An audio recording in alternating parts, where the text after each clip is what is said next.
Hi everyone, today we've got two very special guests who have come to the Young Politicians Convention to talk about a topic that is also really important, which is sustainability.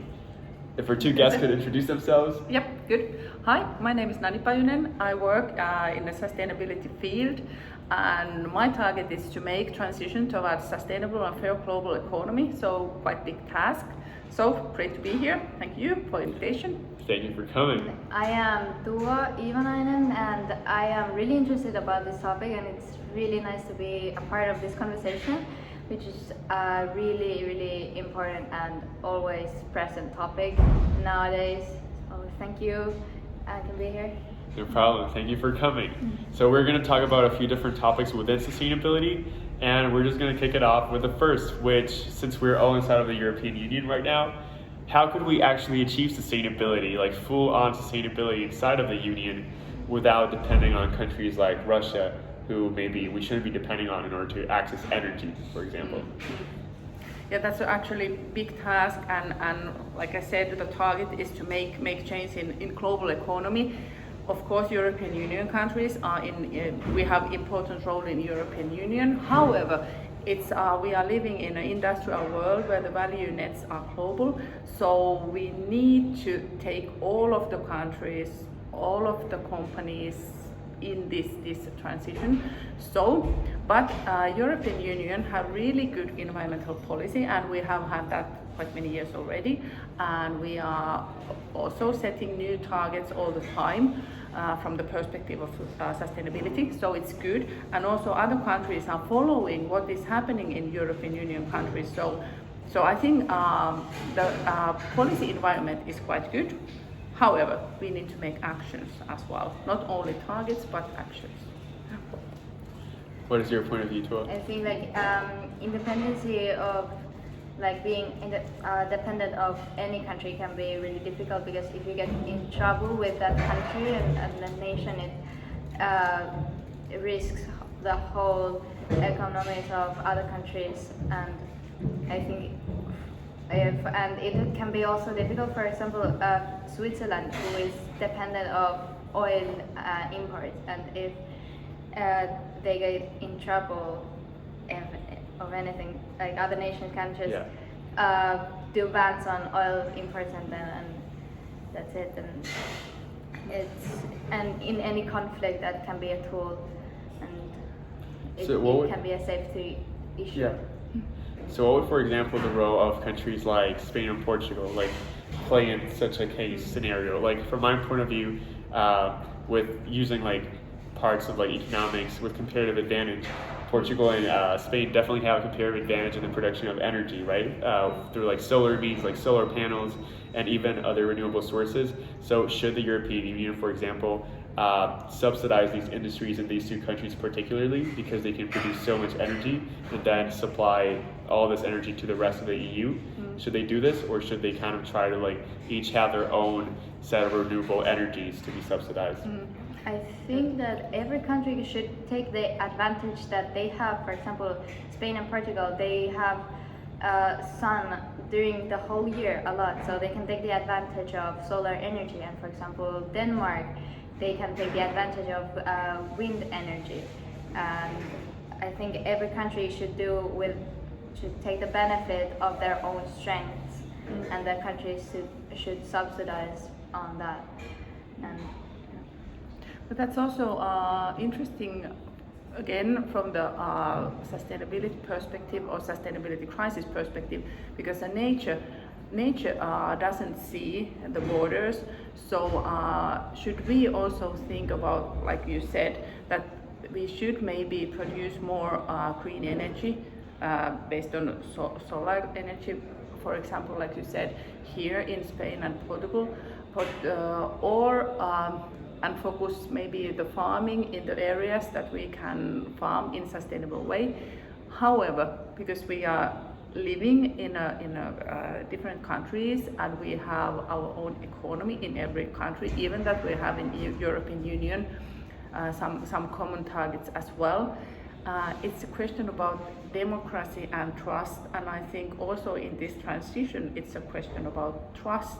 Do we trust each other that we can give these kind of or we can make these kind of decisions that some parts are producing more green energy, some parts of European Union are producing more food, or do we still need to have our own energy production? Of course, we need to have something of our own, but how are the can we focus more?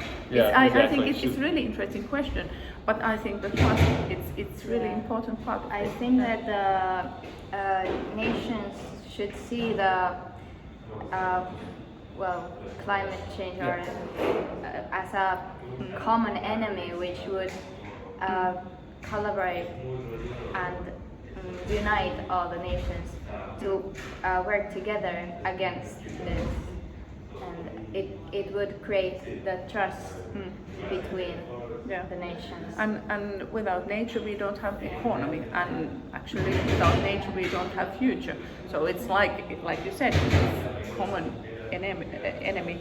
So we should have like more trust also in solutions. So we've touched a little bit on the topic of democracies and how it can be challenging to actually, push legislation that promotes these like ecological or like ecology-centered industries in like countries like Spain or Portugal inside of the EU.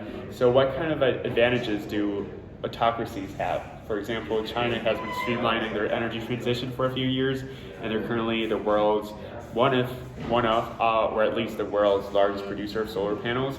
They're able to do this because they're a dictatorship. However, what are the challenges and what are the pros of having such a governance model, and how does it affect? Well, of course, and in an autonomic society, the decision making can be really fast and efficient, but the people there don't really have an effect. They don't have a choice.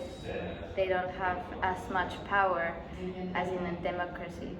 And the challenge in democracy is that the decision making is much slower, but it might be more fair to the people, and they can have their own opinions heard in the decision panels. And I've been working more or less for my work career with sustainability tasks, and I have seen many good things happening. However, the transition is too slow because we understand the sustainability crisis is so big and it's happening already. So I would love to say that I know what we should do, and I know many things that we should do. However, I want to live in democracy, and all the decisions which are made for sustainability transition are good. It doesn't matter is it China or US or any European Union country. However, we need to understand also the thing that when we produce more infrastructure for the green energy, we need more mineral resources for this infrastructure. And when we talk about green energy, we need to talk about also sustainability in mining sector at the same time. So it's the systemic change needs to changes in all of the sectors of the society, and I think that how to make this transition faster is that we all need to understand that it's our role, it's my role, it's not role of any sustainability expert who is making sustainability transition, but we all. So it doesn't matter if you are working as a teacher or a banking sector or I don't know, nurse or doctor or whatever. So we all have a role. So that's why I think education is really vital part of this transition. So we all need to know more about sustainability crisis and of course these solutions, how to use those in our everyday life and work as well. And also is like there's more green energy production coming, but is it substituting the fossil fuels or is it just creating on top of it, because we need more and more. Yeah. Should the solution be that we should decrease the amount of energy we actually need in the society, or just if we create more, the extra we create is green energy. Exactly. Now, a common topic that troubles many workers in society is the notion that with economic growth, a lot of prosperity comes. People can actually earn higher incomes, gain more money, and potentially become richer and lead a better life. However, everyone is scared about degrowth. So, should we really always try to pursue economic growth? Should we embrace degrowth to save our society? What should be done in this kind of case? Yeah, that's interesting because more and more we produce in sustainable way. For example, in textile industry, we have more and more sustainable textile industry. At the same time, we have a fast fashion industry which is growing it's growing and it's huge and it's not sustainable. So at the same time, when we produce more sustainable products or production is sustainable, we should at the same time decide what we don't need in the future. So we should do like this, more sustainable production and less non-sustainable production. But I don't know if the degrowth is the right word to use, because people are afraid of degrowth because they think that okay, we need to farm our own food and live in farm side and not travel anymore anywhere.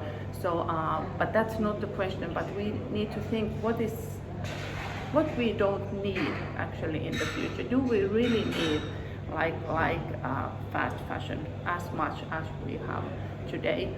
So, and it's also about the smart solution and digitalization. We think that all the smart solutions are good because you don't need to like produce material, but that's not the truth, because we need computers, we need smartphones, we need electricity, more and more and more, and again we need then more mining, because we need these mineral resources, where we use mineral resources in energy production, in smart technology, in solar panels, in wind turbines, we just need those, and we don't recycle back what we have actually already. It's only 10% of the materials we are recycling back in use at the moment, and if we talk about rare earth metals, it's only 1%. So it's a challenging world we are living, and many questions are still open. Maybe more questions than answers. Sorry, but more questions. Yeah. I think that economic growth, we've seen that it's important and useful for a country to develop itself. For example, in Africa and in Asia, there's a lot of countries still developing themselves.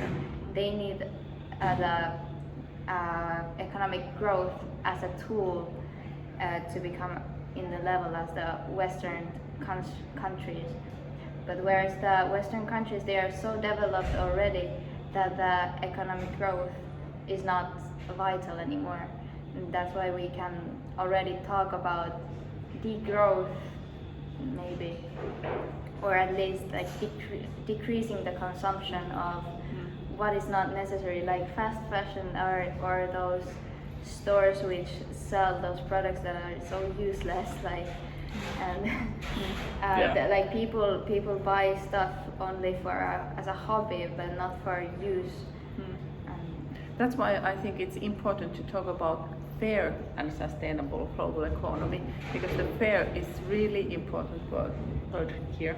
So it's like you said, that in the developing countries, they have right to rise their standard level of living. So we talked about the fact that many developing economies in continents like Africa and Asia, we should let them develop in order for them to pursue economic growth and have higher incomes and essentially be a better society overall. However, what is the con? So many of these countries are actually under autocratic regimes.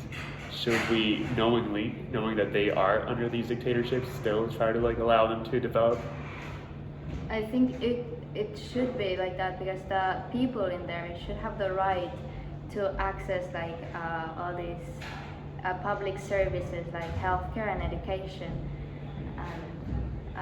They should have the basic income which they can live with.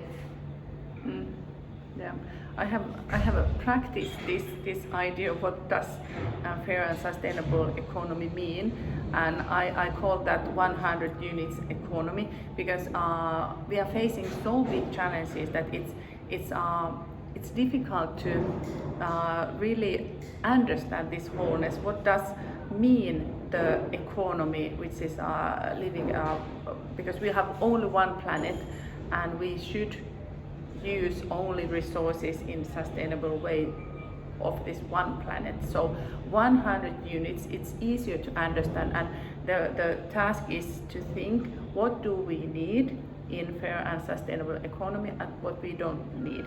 And like you said, we need healthcare, we need clean water, we need food, we need heating if we are living in a cold country, and so on. And what we don't need, we can also put there, like now we have talked about fast fashion, or we don't need smart solutions in everywhere. We should think where to use those, and so on. And it's easier then to compare and set the or create the solutions how to get the target about the one planet economy, because it's I have to say, because I'm working every day 24/7, I'm working with this task, and it's really challenging. We all know where to go, and we know where are we here, where are we now. However, how to go here, it's like, well, you don't know answers, and that's why every tool is important to use to tackle these challenges. Well. Okay, so considering that policymakers are the ones that really drive this change based on what people want and what they pressure governments to do, how should politicians and policymakers streamline the energy transition in democratic and non-democratic nations throughout the globe? How should they pursue and go about this change? It's been said like many years ago that all the politicians, they know what to do, but if they do so, they don't know how they will be elected in the next time. So we all know that we need to make really difficult decisions. However, in democracy, we have a challenge for like 4 or 6 year elections every 4 or 6 years. And so the people are, there are different people, and they always start something new, and they left something old behind them. So, but in this sustainability thing, we should only go straight forward, and they should how do you say, when you are running competition and you give the stick to the next one, and you should help each other. You need to follow this, because like I said, there are no future without nature. So I think this is vital for not only in European Union but in global level, that we continue this good way to take more and more sustainable solutions in use. But it's I've been working with the ministries,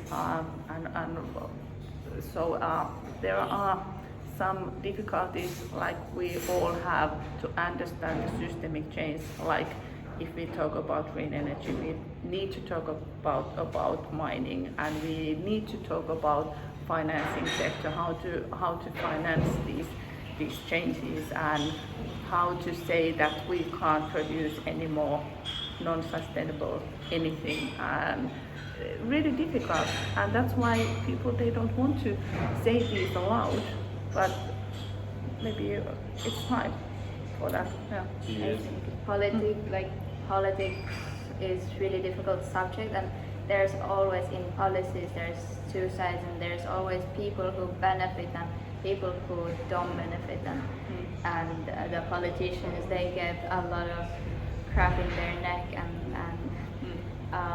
negative feedback, but they still need to make those tough decisions, and some are taking the policies forward, some are taking those like sustainable policies backwards, but politics is also like a game, and it's only about like who gets the most votes from the people. Exactly.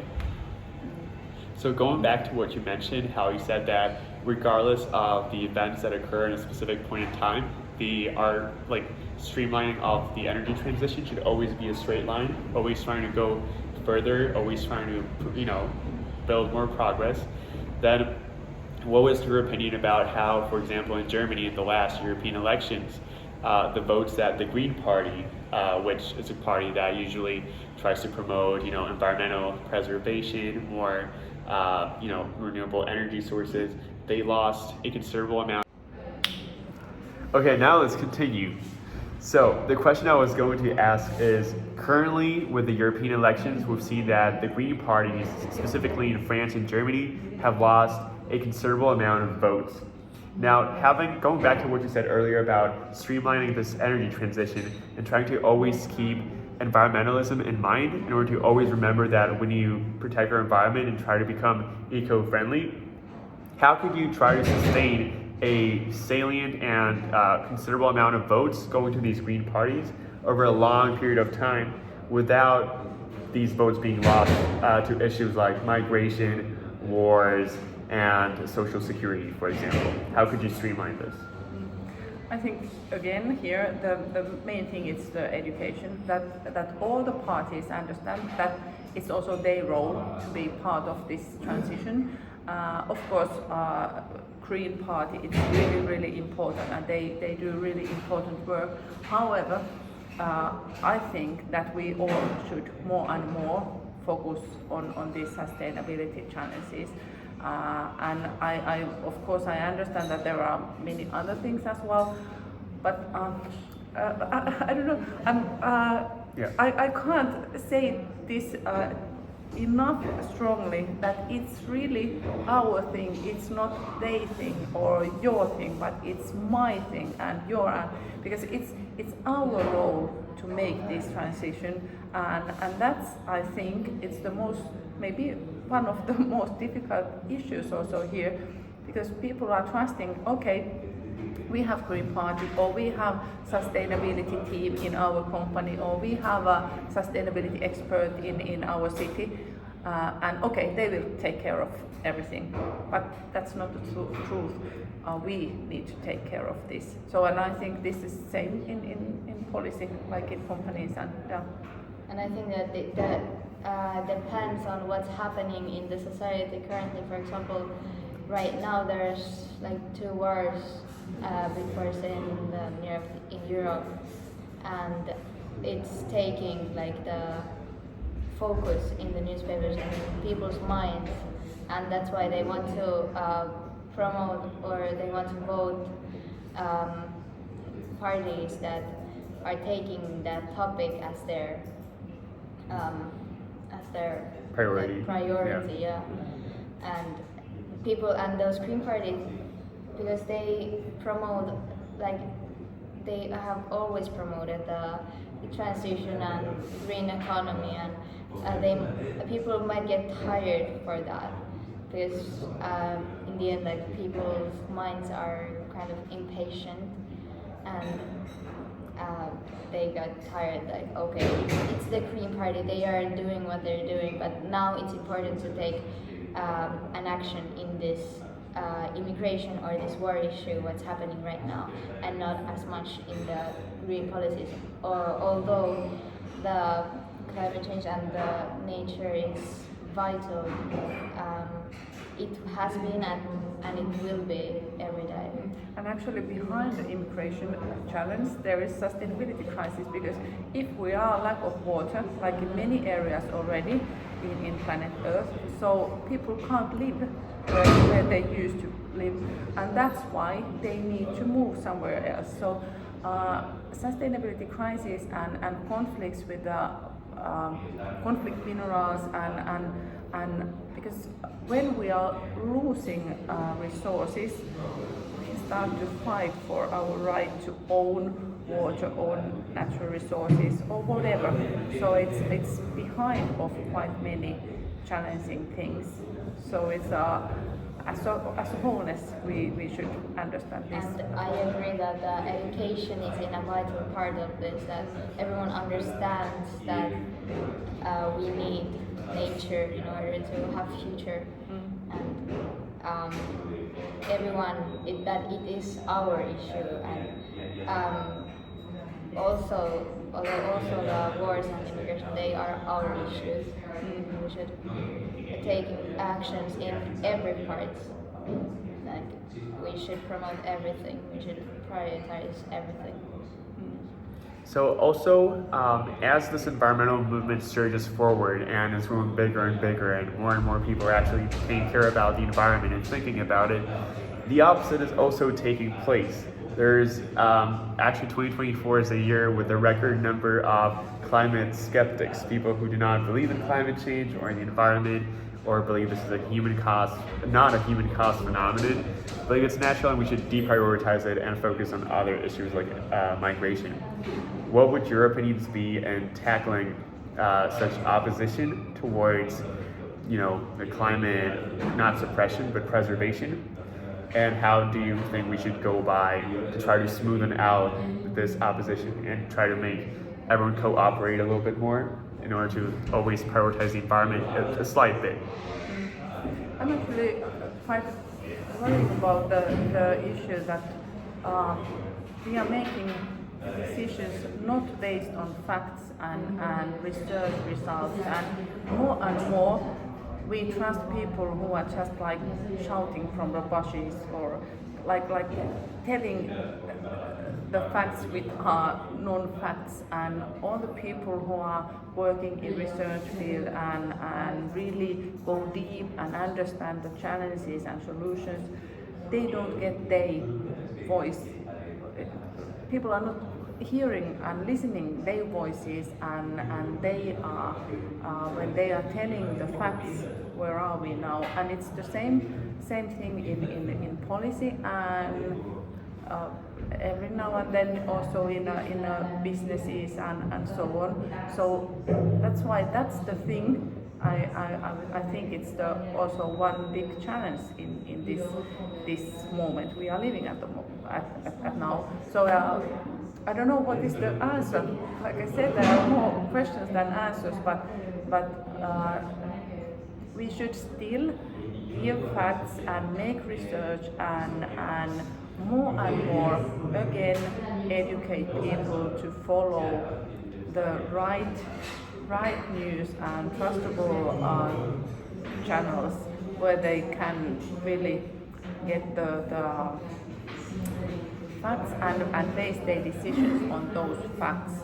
And but I of course totally understand what you asked, but there are no answer to that question. So sorry. Yeah, I think that in this question the key is like the education to people, to get them like understand what is really happening, and recognize those resources that might be biased, and have like criticism while they read newspapers or articles or anything, that they might have like an opinion behind it or something. To understand the whole picture is really difficult nowadays. There's so many different points of views, and the bias can be hidden so well that you can take is it like positive argument? Or you can take it as a fact, although it might have an opinion behind it.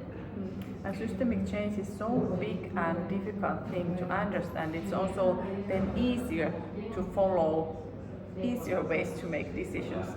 So it's and if you need to also understand that you can't like buy anymore anything you like to, or produce anything you want to.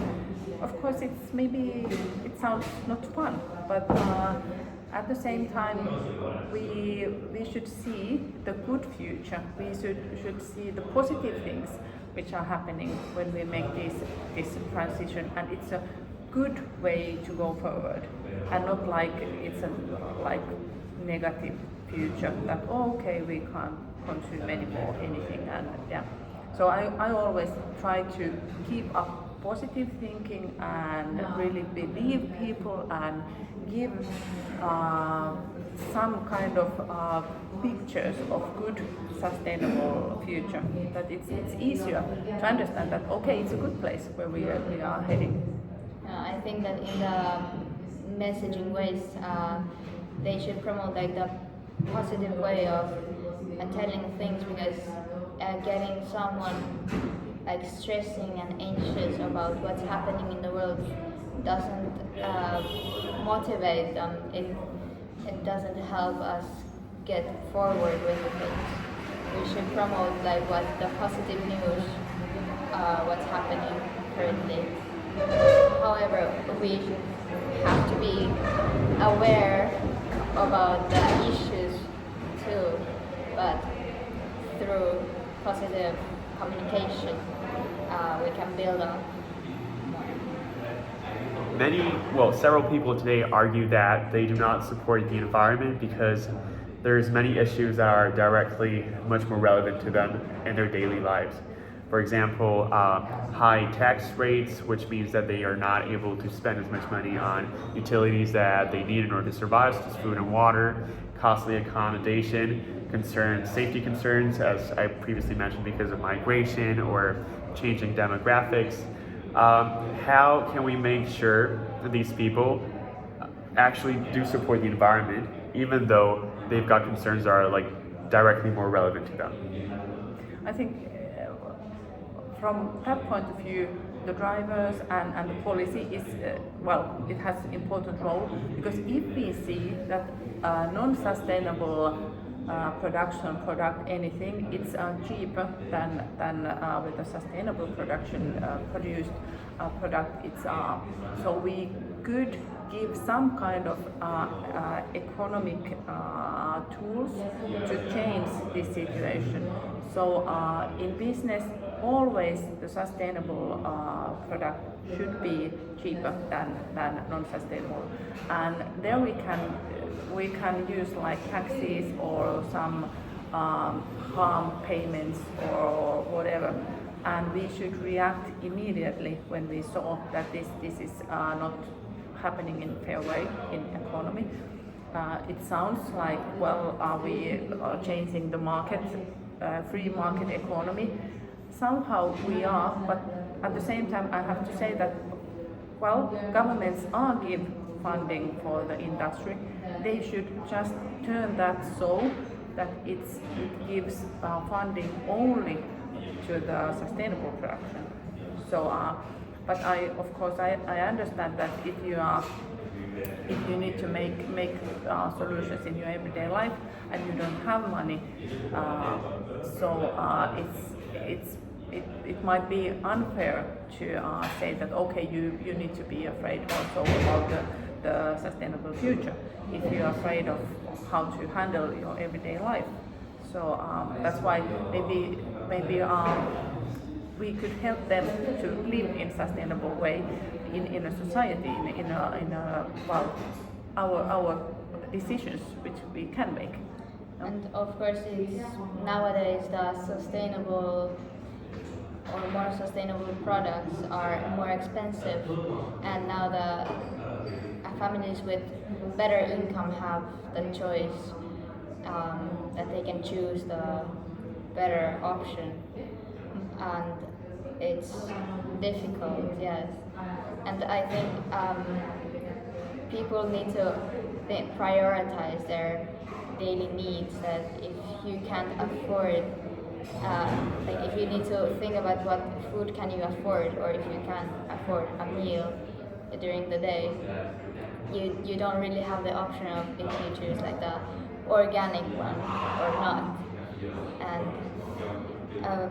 still, like in those developing countries in Africa, for example, I think they had criticism of how are they developing, because they build up more industry, but at the meantime, when they build up their industries, they will cause like some carbon dioxide or emissions, emissions, and they get criticism from the Western world.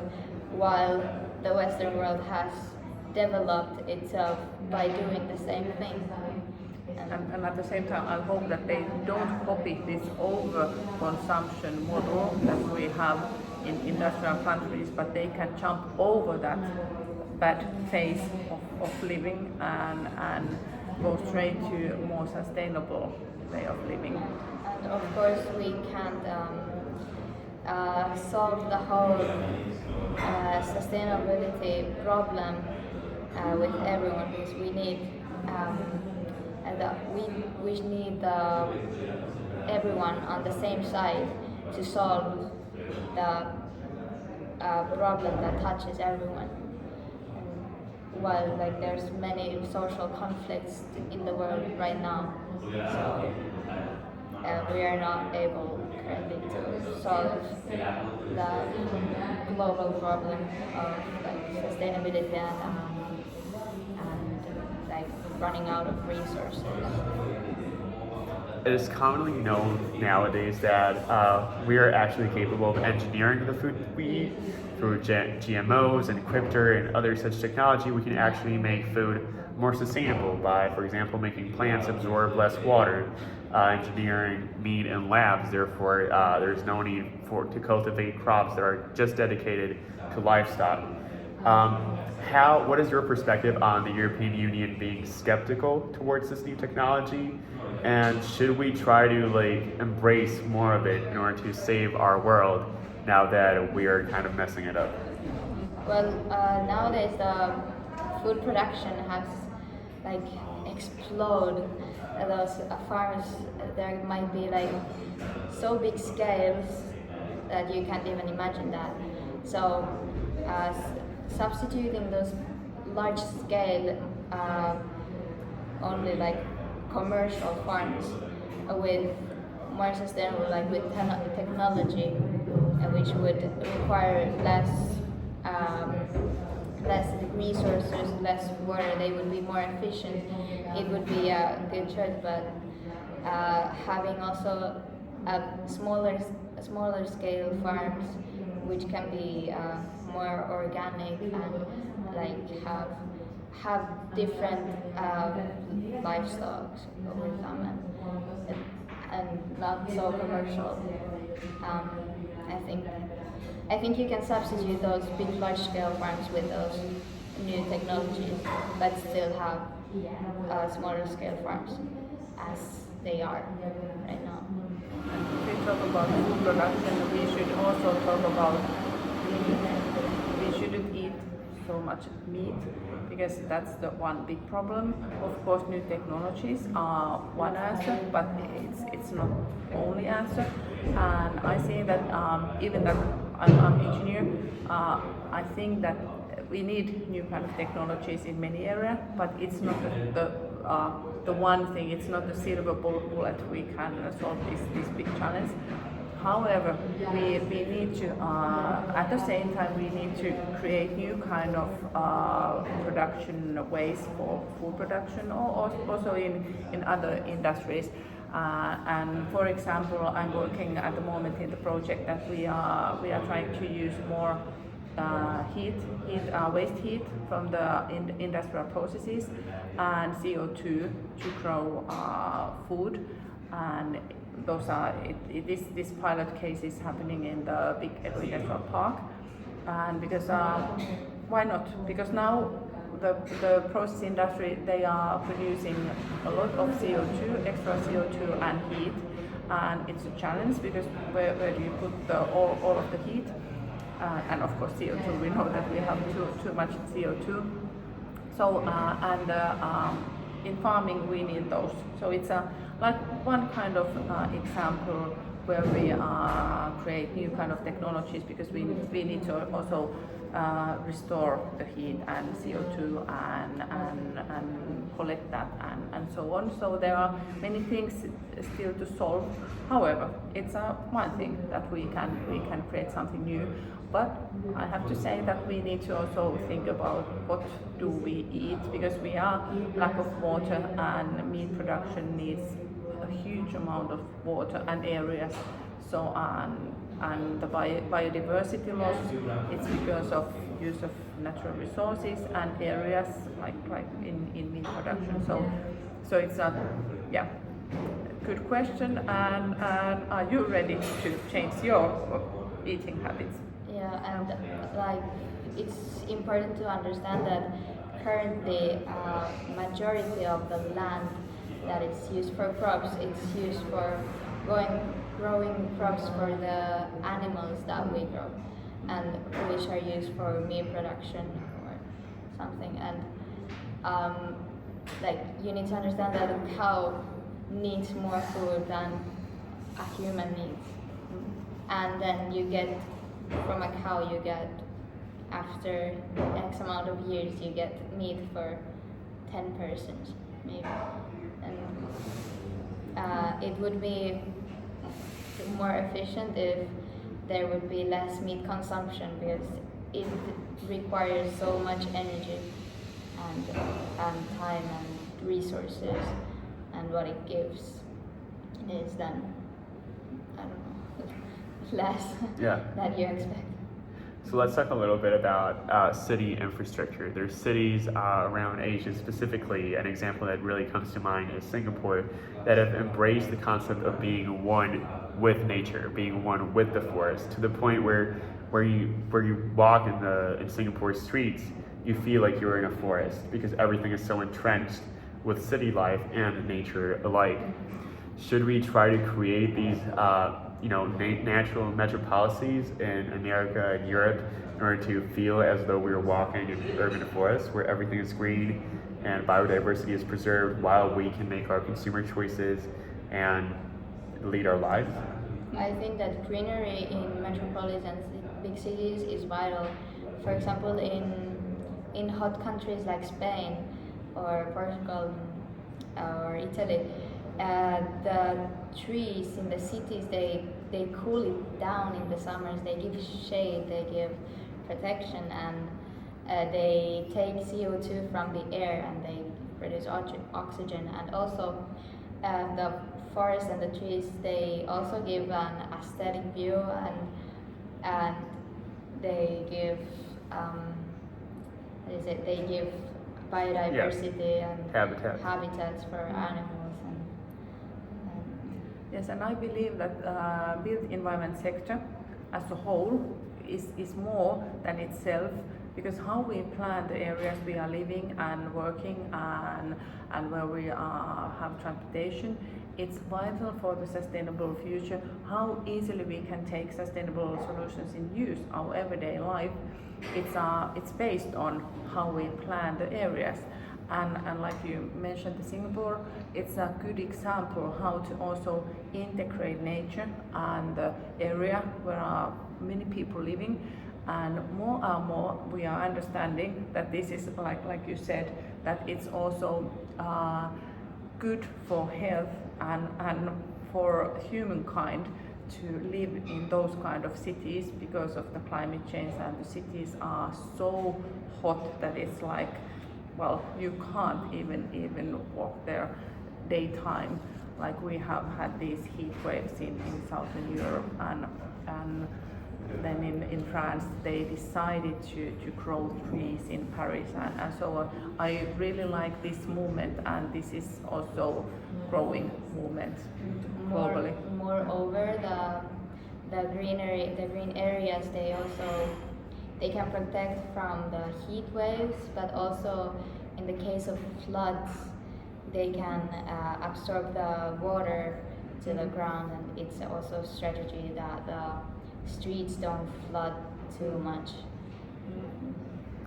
So what about the sudden gentrification in many neighborhoods around Europe, Asia, all continents, honestly, where there's constantly more people coming to cities, more people living in mass metropolises like New York, Shanghai, even Barcelona, perhaps. And so many people are just leaving these small towns where there's honestly not many people left around to either farm livestock or agriculture, or there's no doctors left, and society is slowly disappearing from these small towns. Is this a positive change, since the government will be able to allocate more resources directly to the cities in order to make them more environmentally friendly, more sustainable, while allocating less resources to these small towns? Or is this negative, because we're going to have a giant conglomeration of people in one place, and we're not going to have any people, spread out throughout a country? What is your point of view? That's a good question, because we are coming from Finland, and I don't know if you have been there, but we have forests and lakes, nature, a lot of nature and forest, and around half of the Finnish are owning forests.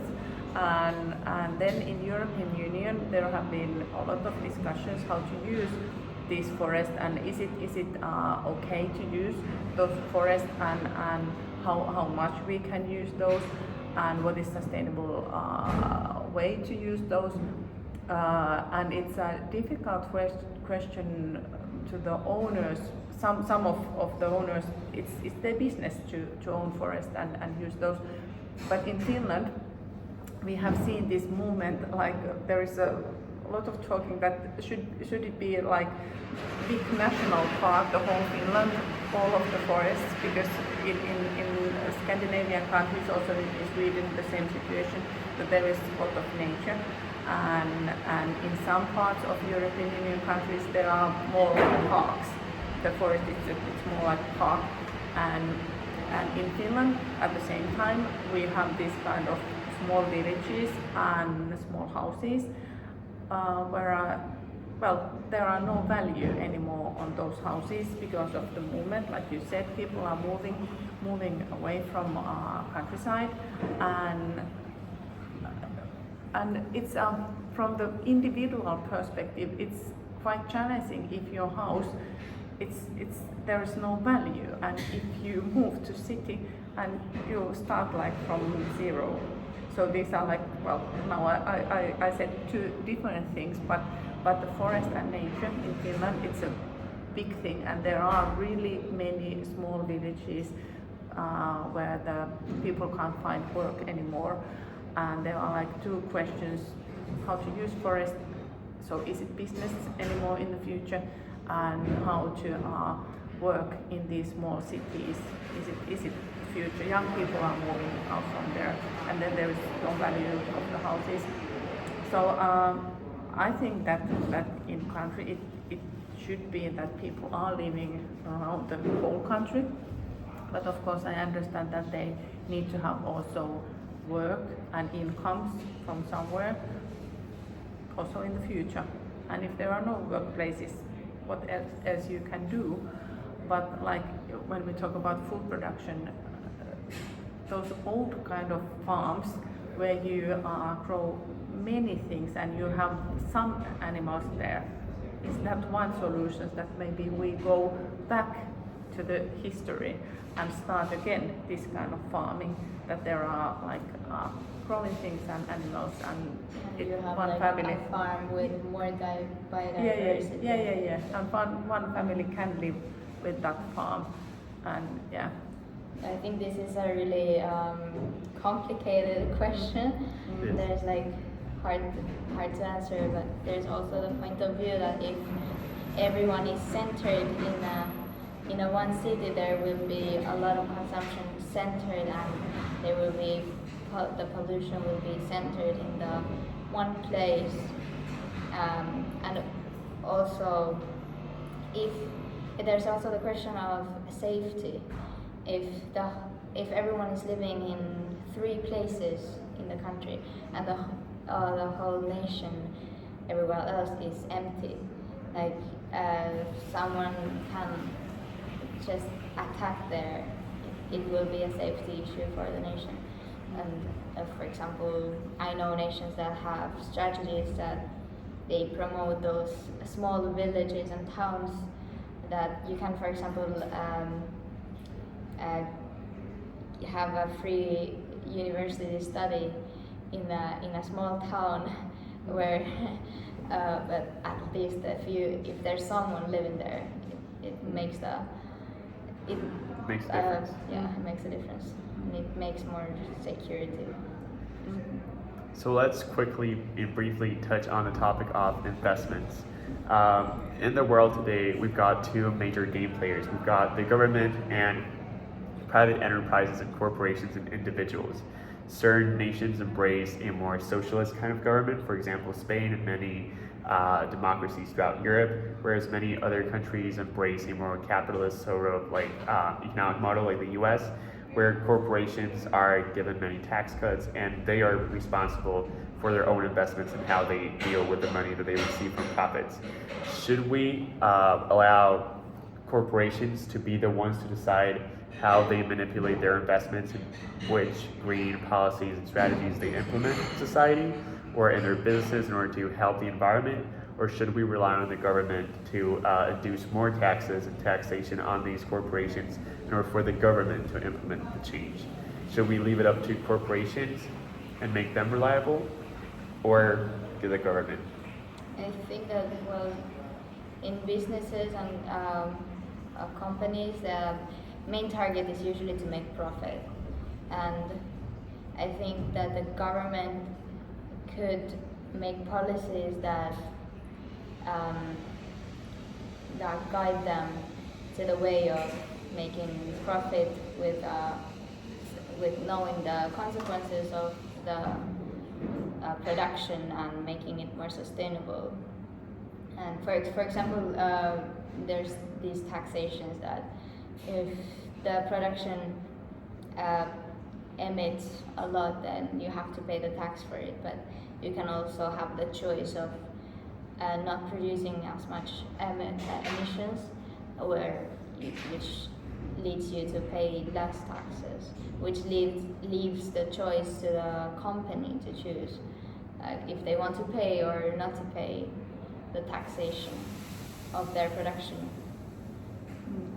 I think we need both, because when I made my academic research, I was working in first from the perspective of environmental law, and the result there, even that I studied law and regulation in EU, focusing on sustainability, one of the main results was that demand and supply is the most important law or regulation, because we are not going to have global legislation, regulation. We have seen that there are really challenging in climate negotiations to have agreement what they decide there, and that's why I continued my research from environmental law to business and economy, and there my focus was on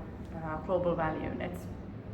And after this research, and I've been working also in industry, I think that the most important rule is still supply and demand. It doesn't matter is it business to business or business to customers. More we demand sustainable production, and at the same time more we produce sustainable products. The market is, we need to educate the market, and we need to ask more and more sustainability. And one of my sayings, I always say that I believe that we can save the planet Earth when saving the planet Earth is good business. So I believe that via the global value nets, we have a really strong tool to make transition faster. But at the same time, we need regulation. And like we started with the European Union environmental policy and policy environment, which is good, and we are getting more and more regulation from the EU. It's good. However, it's EU, and it's the slow motion. It's good motion, but it's slow. So if we want to fasten the transition, we need to ask more and more sustainability from the companies. And every moment when you make decision, you can ask more sustainability. Every decision you make in these global value nets.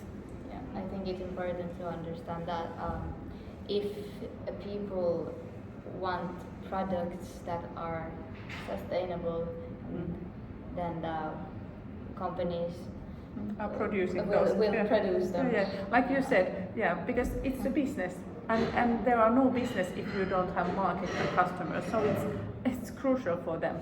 And if we only buy sustainable products, they only produce sustainable products. Well, last question of the day. It is known that mass corporations are capable of achieving economies of scale, whereby they have a lot of money and they can use this money either to gain higher profits or invest in research and development. With the methodology implemented by a government, whereby the government offers tax cuts to these large corporations, with a certain con, which would mean that the corporation would need to invest part of its economies of scale into research and development, be an effective strategy to try to tackle environmentalism and try to make everything a little more sustainable. Would this be an effective strategy? Partly, might be. I think the Yeah, go ahead. Yeah, we need. It is subject to opinion. yeah, it's a wide question. Of course, these companies, well, they have money, so they have power, and it's logical that the government wants to collaborate with them. And yes, I think it's good that they can provide education and development, but at the meantime, it depends on the company and how they make their profits. For example, if there has been a gambling company has supported the sports foundations, and then it has been a question of is it moral to fund the culture and the sports, and which creates health and culture in the society, but with the cost of someone is gambling and having troubles with their daily lives. Daily lives. It depends on the company, how is it making its profits, and although it can make good decisions with their money. And it's also a cultural thing, because in different countries we have different kind of system. Like in some mining companies, which are global mining companies, they might fund health for the whole family in India, for the workers and workers' family, and maybe school system or something. But in European Union countries, we have different kind of social system. But however, I think that the companies and we need to have collaboration between public and private sectors as a whole, and then we should always use money for the research, development and innovations, because world is not ready. Even that I have said many times that it's not a technical issue, it's not a question about technology, can we solve this sustainability crisis? We still need new solutions all the time. So we need to have research and education all the time, because one of the really important solution is education and know-how and skills. And research we need if we want to develop this economy from this linear economy model where we take resources and use and waste to the maybe more circular economy way. And at the same time we need to have, we talk about degrowth.